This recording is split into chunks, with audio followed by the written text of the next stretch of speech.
Acabou virando uma reforma, mas a sensação é de terremoto que derrubou estruturas, no susto mesmo. A semana começa com mudanças profundas no primeiro escalão do governo Bolsonaro. Por enquanto, 6 alterações de nomes, de posições. Estamos falando de mudanças nos ministérios da Defesa, da Justiça, das Relações Exteriores, da Casa Civil, da Secretaria de Governo e também da Advocacia Geral da União. Mas nesse momento, 2 são mais ruidosas. A de Ernesto Araújo, então, das Relações Exteriores, e a de Fernando Azevedo, da Defesa. Azevedo, gente, estava numa reunião e, de repente, foi surpreendido com o chamado do presidente. Começamos exatamente, então, falando sobre a relação entre o presidente Bolsonaro e as Forças Armadas. Essa relação nunca esteve tão estremecida. As razões você confere agora na apuração do Caio Junqueira. Boa noite, Caio. Boa noite, Mona Lisa. Boa noite a todos. Estamos aqui em Brasília hoje, nesse terremoto aqui, Mona Lisa.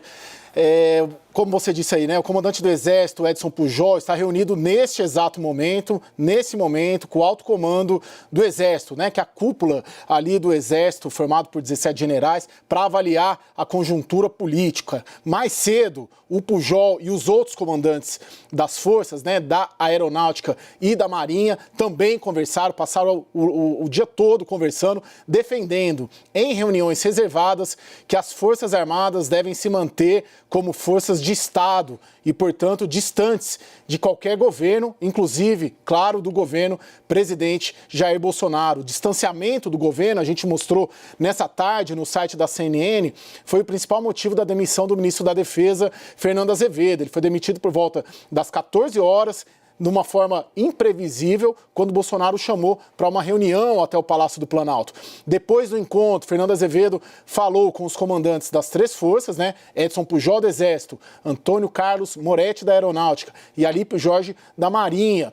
E o Azevedo também conversou com o vice-presidente da República, Hamilton Mourão. Edson Pujol conversou também com o Hamilton Mourão, que é um general da reserva muito respeitado nas forças.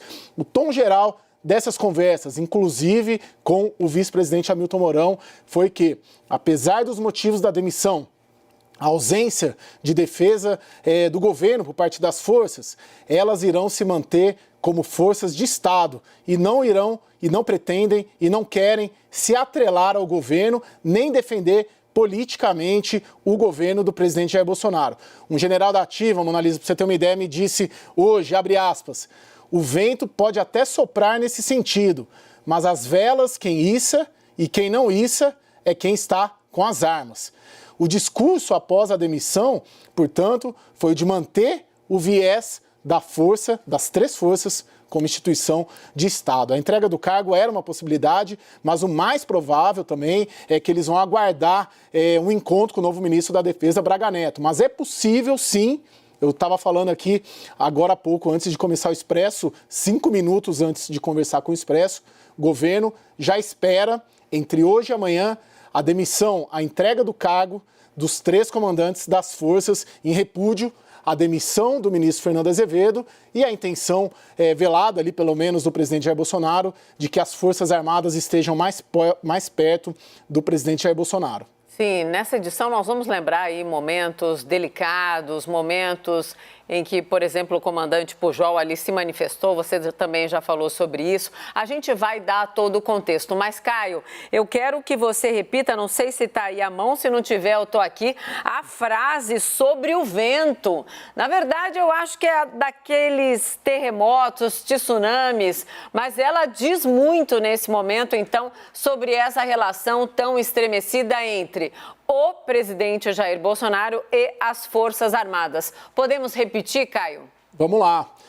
Um general da ativa me disse o seguinte, o vento pode até soprar nesse sentido, ou seja, que as forças defendam politicamente o presidente Jair Bolsonaro, mas as velas, quem issa e quem não issa, é quem está com as armas. Ou seja, o recado bem claro, né? A despeito, talvez, do presidente Jair Bolsonaro querer que as Forças Armadas defendam mais, sejam mais ativas na defesa política do governo, que passa o seu momento mais frágil desde a posse. As Forças Armadas, pelas reuniões e pelas conversas todas que vem tendo, inclusive nesse exato instante em que o alto comando do Exército está reunido, não querem ser força de governo. Elas querem ser força de Estado, portanto, independentemente de quem ocupe o Palácio do Planalto.